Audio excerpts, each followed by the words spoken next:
New article out in Yahoo Finance I'm quoted in about one of the biggest mistakes people make when it comes to investing.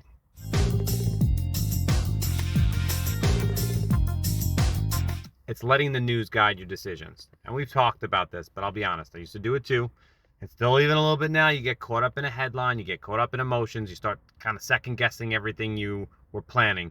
But what I've learned, and very quickly, is that by the time the news makes it to the news, it's already old. It's over with. People knew about that way before you did.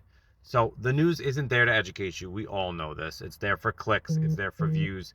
They'll spin a story, they'll push it nonstop until you're either panicked or euphoric. That's what they do. But those are the worst times to make investment decisions. We've talked about this.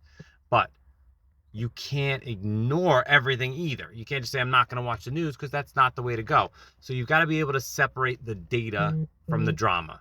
And that's what we're trying to look on more of. When can you get your hands on the actual data, looking up the numbers yourself? Because if you don't, you're giving up control to spin.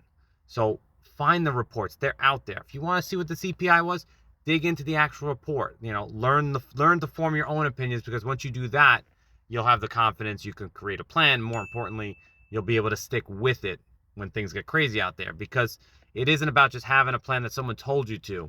Because when it really hits the fan, what you really know and what you're committed to is what you're going to stay with, not what someone told you to do. So stay focused, stay informed, trust your process.